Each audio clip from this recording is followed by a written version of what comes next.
बहुत बहुत धन्यवाद आदरणीय राजकुमार जी रिंगवा साहब। अब मैं हमारे जिला अध्यक्ष से आदरणीय हरलाल जी सारण स्वागत भाषण के लिए आपसे आग्रह करूंगा। 2 मिनट आपसे आग्रह करूंगा।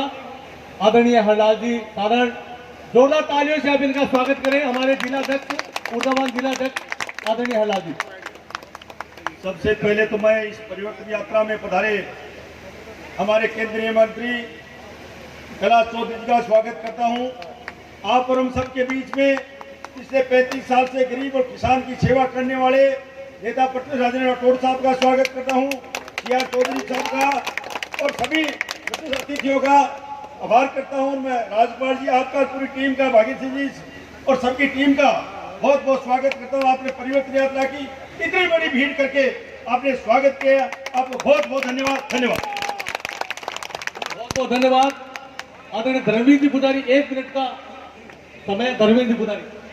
जय श्री बालाजी की। मंच पर विराजमान प्रतिपक्ष नेता राजेंद्र जी राठौड़ साहब, केंद्रीय मंत्री कैलाश जी चौधरी, सीआर साहब, राजकुमार जी रिंगवा और सम्मानित मंत्री, आप सबने पार्टी को समय दिया, आपने पार्टी का मान सम्मान किया और आपका मान सम्मान पार्टी करेगी और आपकी बात भी पार्टी आगे रखेगी। जय हिंद, जय भारत।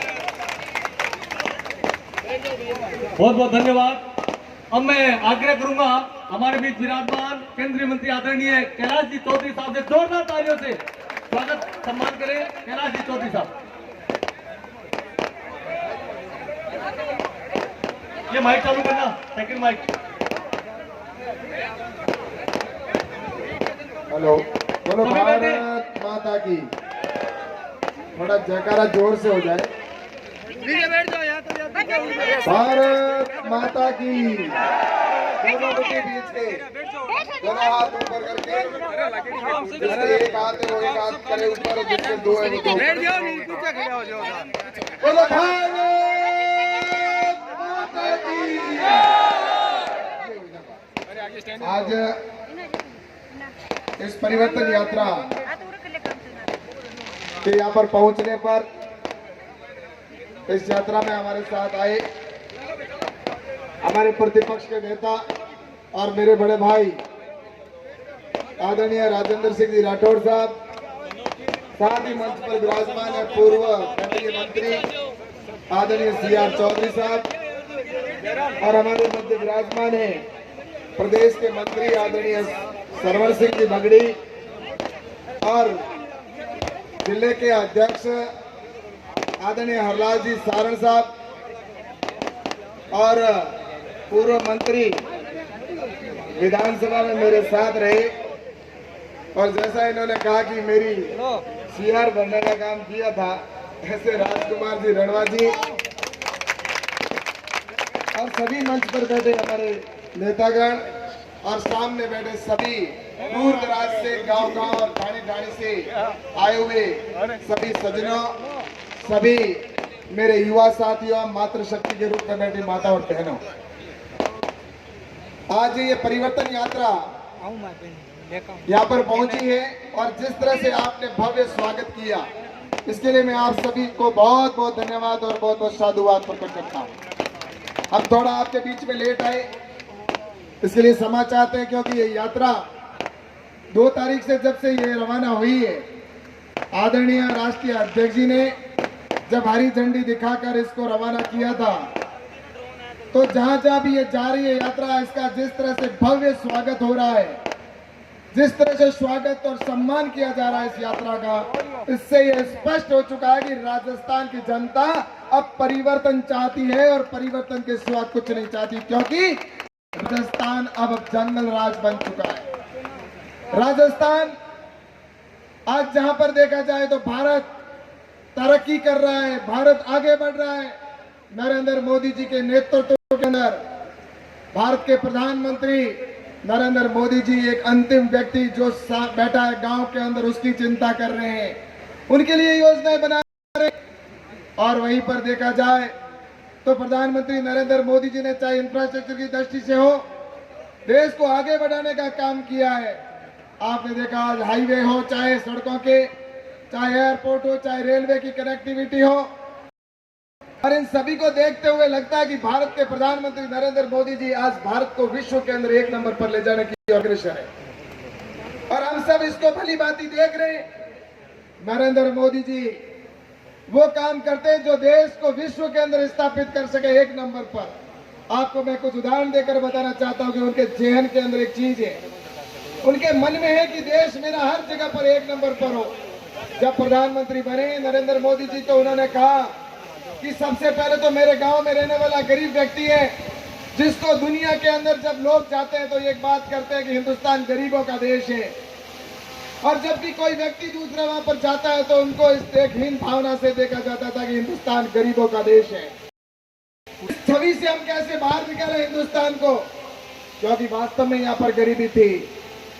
अगर गांव के अंदर देखा जाए तो लाइट नहीं, तो वो उसको कहते हैं कि जब वहां पर लाइट नहीं तो उसको गरीबी कहा जाएगा। जिस घर में उसके छत नहीं तो उसको गरीबी कहा जाएगा। जिस घर में शौचालय नहीं उस घर को गरीबी कहा जाएगा। जिस घर में लाइट नहीं उस परिवार को गरीब नहीं कहा जाएगा तो क्या कहा जाएगा। इस तरह से देखा जाए तो हिंदुस्तान के अंदर कभी विदेशी लोग आते थे तो ऐसे चित्र देखा करते थे कि पानी का घड़ा लेकर, मटकी लेकर, और मेरी बहन 4-4 किलोमीटर 5-5 किलोमीटर से लेके आ रही है, अंधेरे में जीवन यापन करके और लालटेन के अंदर पढ़ाई कर रही है। ऐसा जब होता है तो दुनिया के लोग हिंदुस्तान को गरीबी कहेंगे, और ये हमने दुनिया के अंदर झेला, देखा। ये नरेंद्र मोदी जी ने कहा सबसे पहले ये कलंक हमारे सर पर जो है इसको हमें समाप्त करना है। तो इसके लिए नरेंद्र मोदी जी ने सबसे पहले लाइट की योजना बनाई। उन्होंने कहा हर घर में लाइट होनी चाहिए, गरीब के पक्का मकान होना चाहिए, और उसके साथ कहा गरीब मेरी बहन बेटी को शौच के लिए बाहर नहीं जाना पड़े, हर घर में पानी की टूटी हो। इस तरह की योजना बनाकर भारत को पहले आगे बढ़ाने का संकल्प लेकर आगे बढ़े। और इसके साथ ही आपने देखा होगा मोदी जी ने कहा कि विश्व का सबसे लंबी अगर सड़क भी बने तो वो हिंदुस्तान में बने। आज विश्व की सबसे लंबी सड़क जम्मू से लेकर कश्मीर से लेकर कन्याकुमारी तक विश्व की सबसे लंबा हाईवे बनाया जा रहा है। आज दुनिया का सबसे 1 नंबर पर अगर कोई टनल अगर बन रहा है जिसको कहते हैं सुरंग, और वो भी हिंदुस्तान के अंदर बनाई जा रही है। विश्व की सबसे लंबी मूर्ति भी अगर कोई है तो वो भी हिंदुस्तान के अंदर सरदार वल्लभ भाई पटेल की बनाई गई। इस तरह से प्रधानमंत्री नरेंद्र मोदी जी ने कहना है कि देश की हर चीज हमारे 1 नंबर पर हो। लेकिन राजस्थान की ओर जब जाते हैं तो राजस्थान भी कुछ चीजों में 1 नंबर पर पहुंच गया। नरेंद्र मोदी जी देश को आगे बढ़ाना चाहते हैं, विश्व में 1 नंबर पर हो। आपने देखा होगा अगर वैक्सीनेशन भी हो तो वैक्सीनेशन भी दुनिया में सबसे पहले हमारा बने, तो साइंटिस्टों को कहा जो भी सुविधाएं चाहिए वो सुविधाएं आपको दी जाएगी। और वैक्सीनेशन दुनिया में सबसे पहले अगर किसी ने बनाया तो कोरोना का हिंदुस्तान ने बनाकर, और हमने यहाँ पर हिंदुस्तान को तो लगाने का काम किया ही किया, लेकिन दुनिया के दूसरों को देशों को देने का काम किया। और जब बात आई आपने देखा होगा कि चंद्रयान पर अगर चांद के ऊपर दक्षिण ध्रुव पर सबसे पहले कौन पहुंचेगा, इसकी जब होड़ लगी तो सबसे पहले हिंदुस्तान के अंदर हमारा हिंदुस्तान पहुंचा चांद के ऊपर। ये भी हमने करके दिखाया। और अब सूरज की बात कर रहे हैं, लेकिन अशोक गहलोत किसान की सरकार वो भी कहीं कहीं 1 नंबर पर है। की घटनाओं में राजस्थान 1 नंबर पर पहुंचा दिया। विकास के अंदर राजस्थान 1 नंबर पर था, लेकिन अब पिछले पायदान के ऊपर 1 नंबर पर नीचे पहुंचाने का काम अशोक गहलोत ने कर दिया। और अगर देखा जाए तो क्राइम के अंदर सबसे ज्यादा क्राइम है तो राजस्थान में 1 नंबर पर पहुंचा दिया। और भ्रष्टाचार के अंदर राजस्थान सबसे ज्यादा, देश में भ्रष्टाचार होते हैं तो राजस्थान के अंदर होते हैं। और उसके बाद में आपने देखा होगा डीजल के भाव अगर दुनिया राजस्थान देश में सबसे ज्यादा कहीं पर है तो वो भी राजस्थान के अंदर है। विद्युत की बात करते हैं तो विद्युत के अंदर भी ये कहते हैं कि लाइट की हम 100 यूनिट तक फ्री देने का काम कर रहे हैं, लेकिन फ्री क्या है, लाइट के अगर देने की बात आती है तो पूरे हिंदुस्तान में सबसे कम अगर घंटा लाइट के किसान को मिलती है तो वो भी राजस्थान के अंदर मिलती है। राजस्थान के किसानों के साथ सलाह किया। मैं आज आपको ईमानदारी के साथ में कहना चाहता हूँ, इन लोगों ने गरीबी के नाम पर भी चुनाव लड़ा और किसान के नाम पर भी चुनाव लड़ा है। और किसानों का सबसे ज्यादा अगर किसी ने नुकसान किया तो ये कांग्रेस की अशोक गहलोत की सरकार ने किया है। मैं आपको उदाहरण के तौर पर कहना चाहता हूँ कि राजस्थान का किसान सबसे ज्यादा उत्पादन जहां नरेंद्र मोदी जी ने मिलेट्स जो है श्री अन्न बाजरे को पूरी दुनिया में ले जाने का काम किया, अंतर्राष्ट्रीय मिलेट्स ईयर मनाने का काम किया। लेकिन अशोक गहलोत की सरकार ने यहाँ पर बाजरा, हम बार बार कहते रहे, कृषि मंत्री होने के नाते मैंने अशोक गहलोत को शाम को कहा कि राजस्थान में सबसे ज्यादा बाजरा का उत्पादन होता है। मेरे राजस्थान के किसानों की बाजरा है, उसको एमएसपी पर बेचने खरीदनी करनी चाहिए, क्योंकि बाजरा किसान को 1200-1300 रुपए के अंदर बेचना पड़ रहा है राजस्थान के, और जबकि एमएसपी की रेट लगभग 2500 रुपए है। लेकिन अशोक गहलोत को बार बार कहने के बावजूद भी उन्होंने एक पत्र भारत सरकार को नहीं लिखा, क्योंकि नियम है कि जो राज्य सरकार लिख कर देगी उसी को भारत सरकार उसकी एमएसपी पर खरीद करेगी। नरेंद्र मोदी जी ने पहले तो बाजरे को एमएसपी के अंदर डालने का काम किया, और मध्य प्रदेश के अंदर बाजरा किसानों ने 2500 रुपए क्विंटल के अंदर बेचा, हरियाणा के अंदर किसानों ने के अंदर बेचा, उत्तर प्रदेश के अंदर एमएसपी के ऊपर 2500 रुपए में किसानों ने बेचा। लेकिन राजस्थान में सबसे ज्यादा बाजरे का उत्पादन, लेकिन अशोक गहलोत ने किसानों के बाजरे को खरीदने के लिए भारत सरकार को चिट्ठी भी नहीं लिखी। इस तरह से राजस्थान के किसान के साथ में धोखा हुआ। लाइट की बात करते हैं ये लोग, लाइट के हम देते हैं, लाइट का क्या स्थिति है, 3 घंटा, आज अगर 6 घंटे का वादा किया था, लेकिन आज लाइट अगर मिलती है तो सिर्फ 1.5 या 2 घंटे, वो भी ट्रिपिंग के साथ लाइट मिलती है। आज किसान का अनाज जिस तरह से जहाँ डबल क्रॉप एरिया है, जहाँ पर किसान है वो अगर ट्यूबवेल या कुएं से खेती करता है तो उसको एक उम्मीद थी कि मैं अपनी एक फसल, कम से कम बरसात तो नहीं हुई, लेकिन बरसात के अभाव में मैं उसको फसल को पानी देकर भी अपनी फसल को बचा लूंगा। लेकिन मुझे कहते हुए दुख हो रहा है कि राजस्थान के किसानों को वो जो लाइट मिलनी चाहिए थी, वो लाइट नहीं मिलने की वजह से उसकी फसल जल गई। और वहीं पर ये फ्री की बात करते हैं। अरे हमें आपको पूछना चाहता हूँ, आपको फ्री लाइट चाहिए या आपको लाइट चाहिए, मुझे ये बताइए। आपको लाइट चाहिए या फ्री लाइट चाहिए, बताइए। ये अशोक गहलोत की सरकार आज लाइट ट्रिपिंग, आज चाहे वो आप देख लीजिए ग्रामीण क्षेत्र में 10-10 घंटे लाइट की कटौती हो रही है। इस तरह से लाइटों के अंदर जिस तरह से किसानों के साथ में किया। और अब मैं आप सभी को और कहना चाहता हूँ एक चीज, अगर आप किसान के, हम सभी किसान परिवार से आते हैं, मैं भी किसान का बेटा हूँ, और मैं आपको कहना चाहता हूँ कि प्रधानमंत्री नरेंद्र मोदी ने फसल बीमा योजना प्रारंभ की, और फसल बीमा योजना जब प्रारंभ की तो किसानों के हित के लिए, किसान का जब फसल का नुकसान हो तो उसको मुआवजा दी, और उसके पूरे अधिकार राज्य सरकारों को दिया कि राज्य सरकार गिरदावरी रिपोर्ट बनाकर भारत सरकार को समय पर भेजे ताकि किसानों को फसल बीमा मिले। लेकिन मैं आपसे कहना चाहता हूँ कि राजस्थान के किसानों के साथ में एक तरफ तो राम तो रूठ गया, बरसात अगस्त में सबसे ज्यादा किसान को आवश्यकता होती है कि किसान को फसल अगस्त के अंदर हो जाए, तो अगर बरसात हो जाती है तो किसान की फसल पक जाती है। इस बार अगस्त में सबसे कम, पिछले कई वर्षों में रिकॉर्ड तोड़ के यहाँ पर बरसात कम हुई, जिसकी वजह से किसानों की खेत के अंदर, उस किसान के आंखों के सामने फसल जल रही है, और इसके बावजूद उसको फसल का गिरदावरी रिपोर्ट करने की आवश्यकता है। अशोक गहलोत को कई बार कह दिया कि आप गिरदावरी रिपोर्ट करके जिन किसानों का नुकसान हुआ है उनकी गिरदावरी रिपोर्ट करके भेजें। लेकिन मैं कहना चाहता हूँ इस राजस्थान के अंदर सब जगह लोग हड़तालों पर बैठे हैं। ऐसे ही जो हड़ताल पर पटवारी और जो रेवेन्यू के कर्मचारी हैं वो गिरदावर सारे हड़ताल पर बैठे हैं। पिछला 1 महीना हो गया, गिरदावरी रिपोर्ट नहीं आई, तो आपको बताओ मुझे बाद में कौन करेगा इसकी गिरदावरी की रिपोर्ट। अगर अब नहीं हुई तो आने वाले इनकी मन में अशोक गहलोत के पाप है, और मैं कहना चाहता हूँ किसानों का पाप इनको माफ नहीं करेगा, क्योंकि किसानों के साथ में जिस तरह से गिरदावरी रिपोर्ट अभी नहीं करेंगे, इनको पता है कि सरकार तो हमारी आनी नहीं है, ये आने वाले समय के अंदर अभी गिरदावरी रिपोर्ट नहीं हुई तो भविष्य के अंदर इनको मुआवजा की सारी फूल का ठीक रहा है वो भारतीय जनता पार्टी के अंदर के ऊपर हम डालने का काम करेंगे। इसलिए मैं आप सबसे कहना चाहता हूँ कि अशोक गहलोत ने ये किसानों के साथ में धोखा किया। अरे जिसने गौ माता को नहीं बख्शा उनसे कोई उम्मीद भी नहीं की जा सकती।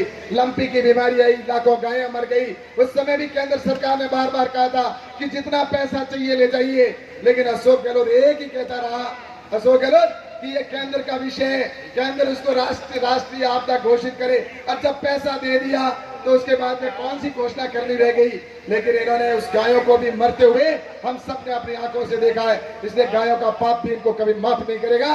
और इसलिए मैं आप सभी इतने विशाल जनसमूह के अंदर आए हुए सबसे मैं कहना चाहता हूँ, ये परिवर्तन की लहर नहीं, ये परिवर्तन की आंधी मैं पिछले कई दिनों से देख रहा हूँ। और निश्चित रूप से राजस्थान की जनता ने मानस बनाया है, और इन लोगों ने जिस तरह से सनातन के ऊपर चोट करने का काम किया, आप सबको कहना चाहता हूँ, हम सभी सनातन के अंदर यहाँ पर बैठे हैं और मैं आपको कहना चाहता हूँ कि सनातन को जिस तरह से गाली देने का काम कर रहे हैं, कोई तो यहाँ पर इनका गठबंधन बना दिया, ये घमंडिया गठबंधन जिसको इन्होंने जिस तरह से बनाकर और उन्होंने किया है कि इस तरह से उन्होंने कहा कि ये सनातन धर्म को समाप्त करने की आवश्यकता है। ये सनातन धर्म जिस तरह से उन्होंने कहा कि ये एक तो तरह से डेंगू है, इन्होंने यहाँ तक कहा कि एड्स है। इस तरह के कहने के बाद में इनके नेता और उनके जिस तरह से कांग्रेस के जो है राष्ट्रीय अध्यक्ष है उनके द्वारा उसको जिस तरह से स्वीकृति देना और इस तरह से करने वालों को कहना चाहता हूं कि आने वाले समय के अंदर इस सनातन धर्म को ना तो कोई समाप्त कर पाया है और ना भविष्य के अंदर कोई कर पाया है। कई आए और कई चले गए, तुम्हारे जैसे हमने दुनिया के अंदर ऐसे बहुत देखे। यहाँ पर आए रोज, चाहे आपने देखा होगा खून आए, पठान आए, चाहे वो अंग्रेज आए, मुगल आए, अरे वो भी सनातन धर्म को समाप्त नहीं कर पाए। तो तुम्हारी क्या औकात है, तुम सनातन धर्म को समाप्त कर सकते हो।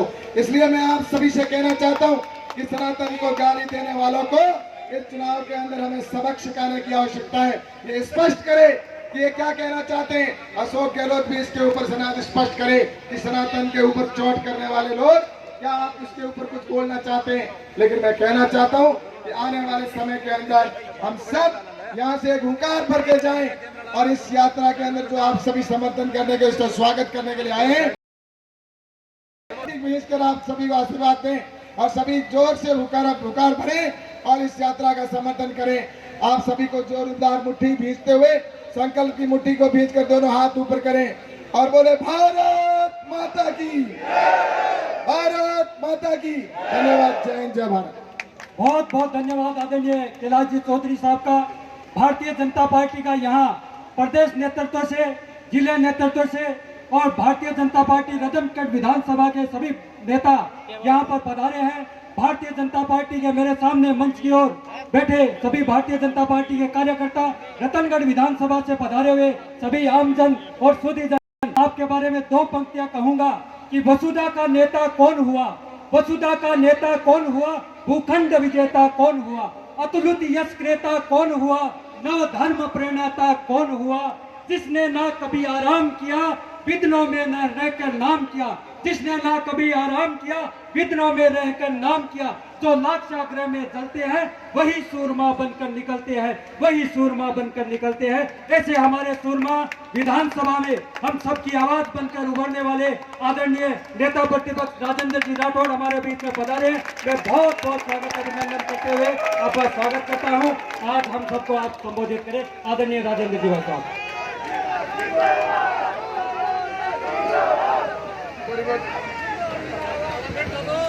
परिवर्तन संकल्प यात्रा जो गोगा मेड़ी की पवित्र धरा से चलकर राजस्थान की छोटी काशी भाई जी हनुमान प्रसाद पोद्दार जी की ये धरती, इस धरती पर पहुंची है। इस यात्रा के संयोजक पूर्व केंद्रीय मंत्री श्रीमान CR चौधरी साहब और आज के इस कार्यक्रम के मुख्य अतिथि और सुदूर बाड़मेर से चलकर दिल्ली की सरकार में किसानों का प्रतिनिधित्व करने वाले मोदी जी की सरकार के कृषि राज्य मंत्री, जिनका तथ्यात्मक भाषण अभी आपने सुना, मेरे छोटे भाई कैलाश जी चौधरी साहब मंच पर विराजे, जिनका बचपन ही बीता, पार्टी के उपाध्यक्ष भाई सरवण जी, भारतीय जनता पार्टी के परिवार की अगुवाई करने वाले जिलाध्यक्ष भाई हरलाल जी, इस यात्रा के संयोजक भाई बसंत जी, और जिनको मैं कहता हूं कि अध्यात्म और सेवा का संयुक्त दर्शन कहीं करना हो एक व्यक्तित्व में, कैसे आपके लोक लाडले नेता राजकुमार रणवा साहब, पूर्व पालिका अध्यक्ष जिन्होंने इस पार्टी को खड़ा किया, शिव भगवान जी, नौजवान उभरते हुए नेता सुरेंद्र पवन सिंह जी, भाई सुरेंद्र जी भाबरा साहब, भागीरथ सिंह जी, राधेश्याम जी और एक विषम पितामह भी इस मंच पर विराजे हैं। नेपथ्य में रहकर जनसंघ से लेकर अब तक अपने विचार के साथ जो जिंदा दिली से पार्टी की सेवा करते रहे वेद पूनम चंद जी मंच पर विराजे। हमारे अन्य नेतागण और मेरे सामने विराजे इस रतनगढ़ के गांव गांव ढाणी ढाणी से आए में मोतियों से महंगे किसान भाइयों, पिछले कई घंटों से इस यात्रा का राज तिलक करने आई हुई शक्तिश्वरा माता और बहनों, भाइयों, मैं बरसों से रतनगढ़ में आ रहा हूं। कोई चुनाव ऐसा नहीं रहा जिस चुनाव की सभा में मुझे आने का मौका नहीं मिला हो। अभी मुझे कहा गया कि स्वागत सभा है। मैं मन ही मन सोच रहा था, स्वागत यानी फिल्म का ट्रेलर, तो पूरी फिल्म कैसी होगी? इसको स्वागत सभा कहूं या विराट सभा कहूं या जनसभा, जनता का प्रेम कहूं, मेरे पास शब्द नहीं। कौन से शब्दों से इस तपत में, इस गर्मी में। कल जब मैं सुजानगढ़ में था, किसान कह रहे थे कि आप सभा ऐसे समय में करते हैं, यात्रा ऐसे समय में करते हैं जब हमें खेती के कारण, किसानी के कारण मरने की फुर्सत नहीं रहती। ऐसे समय में इतनी बड़ी संख्या में आए, आपका अभिनंदन, आपका स्वागत। अभी मुझसे पहले कैलाश जी ने एक घमंडिया गठबंधन का जिक्र किया। एक शेर को घेरने के लिए दुनिया के सबसे लोकप्रिय नेता, अमेरिका की कंपनी मॉर्निंग कंसल्ट ने जिनको कहा कि मोदी जी से लोग कोई नेता नहीं, उन मोदी जी को घेरने के लिए जो 28 दलों का एक इंडिया के नाम से गठबंधन बना है, घमंडिया गठबंधन, कहीं का ईंट कहीं का रोड़ा, और उस गठबंधन के नेता की जो बात कही, वो कहते हैं कि सनातन धर्म डेंगू है, मलेरिया है, एड्स है। कैलाश जी, ये धरती भाई जी हनुमान प्रसाद जी की धरती है।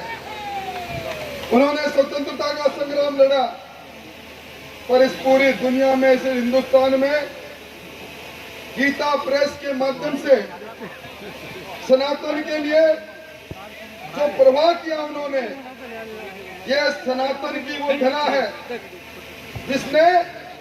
जिसके सपूत ने साहित्य के द्वारा पूरे देश को कहा कि सनातन अनादिकाल से है, जन्म से, मरण से, अर्पण से, तर्पण से हमारा संबंध है। इस सनातन को समाप्त करने वाले ये लोग, ये खुद ही समाप्त हो जाएंगे, क्योंकि जनता जब जनार्दन का रूप लेती है, जिसका विराट स्वरूप मेरे सामने बैठा है, तो जनार्दन किसी को छोड़ता नहीं। भाइयों, मैं कह सकता हूं 4 अश्वमेघ के घोड़े दौड़ रहे हैं, 4 अश्वमेघ की यात्राएं चल रही है, चारों दिशाओं में चल रही है। जब मैं आपको अपनी बात कह रहा हूं, राजस्थान के पूर्व, पश्चिम, उत्तर, दक्षिण, चारों दिशाओं में इसी प्रकार का ये परिवर्तन के संकल्प का रथ दौड़ रहा है। मैं कह सकता हूं ये परिवर्तन यात्रा अब जन यात्रा बन गई। राजस्थान का जन जन अब इस कुराज को, इस कुशासन को, इस आताताई सरकार जिन्होंने लूट और झूठ के अलावा कुछ किया नहीं, उसको समाप्त करने के लिए तैयार बैठा है। आज आपने समाचार पत्रों में पढ़ा होगा कि एक कांग्रेस के वरिष्ठ विधायक मेरे साथ 4 बार रहे विधानसभा में, 2 बार सरकार में मंत्री रहे, भरत सिंह कुंदनपुर, मुख्यमंत्री जी कोटा में जब अपनी सभा को संबोधित करने जा रहे हैं, मंत्रिमंडल की बैठक करने जा रहे हैं, उस समय अपना मुंडन करवाते हैं। मुंडन किए बालों को एक लिफाफे में डाल के पत्र लिखते हैं, मुख्यमंत्री जी आपका ईमान मर गया, आपकी नैतिकता मर गई, आप भ्रष्टाचारियों के सरंगना बन गए, के अगवा बन गए, इसलिए मैं मुंडन करवा रहा हूं और मेरे शीश के ये बाल आपको भेज रहा हूं। अगर ये बात और कोई कहता तो शायद विश्वास नहीं होता।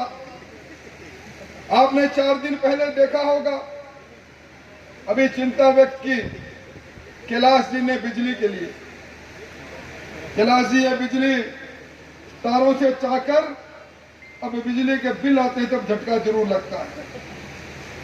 वरना किसान जब राम रूस गया, ट्यूबवेल चलाने की जरूरत थी, विधानसभा में इन्होंने कहा था हमारे पास 23,309 मेगावाट की बिजली, हम सरप्लस है, और कटौती की हालत क्या है। या कोई भी होगा जिसकी आंखों में ललाई नहीं होगी, क्योंकि रात को बिजली मिलती नहीं, किसान इंतजार करता रहता है कि बिजली आए तो भागकर अपने ट्यूबवेल का स्टार्टर दबाऊं, प्यासे खेत में मेरी मरती हुई मूंगफली को बचाऊं, मेरी फसल को बचाऊं।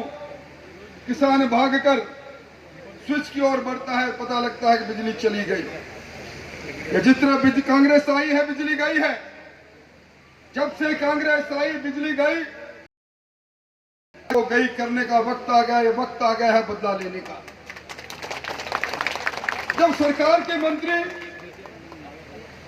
अशोक चांदना ये कहे कि मेरी सरकार, इस सरकार के अंदर मेरा किसान को बिजली नहीं मिल रही, मैं धरने पर बैठता हूं, और मुख्यमंत्री जी उनको डांटते हैं। आपने अखबारों में पढ़ा होगा, वो मुख्यमंत्री जी कहते हैं लानत आपकी सरकार को, ले लो अपना मंत्री पद, बिजली तो दे नहीं सकते। क्या माजरा है ये? और कोई कहता तो दूसरी बात थी।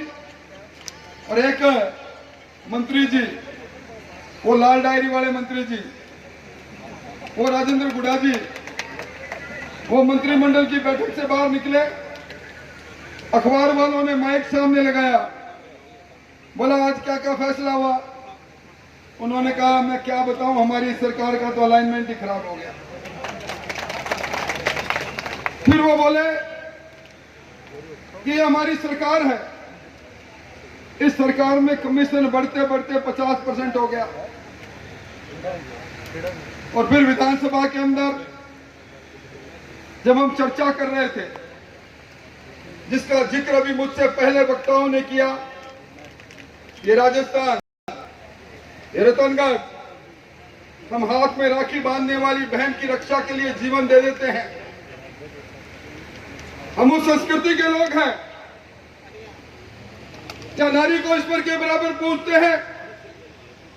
ये राजस्थान वो राजस्थान है जब आतादाई अल्लादीन ने अपने कदम चित्तौड़ के दुर्ग के तरफ बढ़ाए, पद्मनी 16,000 रानियों के साथ कूद पड़ी ज्वाला में, जोहर कर डाला।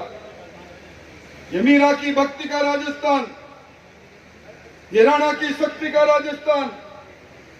और इस राजस्थान में महिला दुष्कर्म में जब हम लगातार 2 वर्ष तक पहले पायदान पर पहुंचते हैं। जब मैं बहस कर रहा था, मैं आज भी वो दृश्य देखता हूं तो मुझे अपने आप पर भी शर्मिंदगी आती है। अचानक संसदीय कार्य मंत्री खड़े होते हैं और कहते हैं राठौड़ साहब बैठो।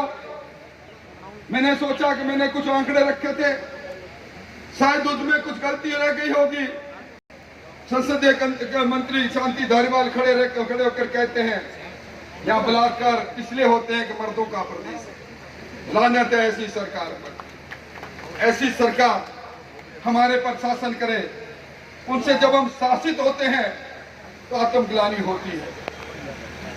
और इस बार जो विधानसभा में ये बात चल रही थी, राजेंद्र गुड़ा जी ने कहा ये बात सही है कि मैं हमारी सरकार के चलते बहन बेटी सुरक्षित नहीं, उनको बर्खास्त कर दिया।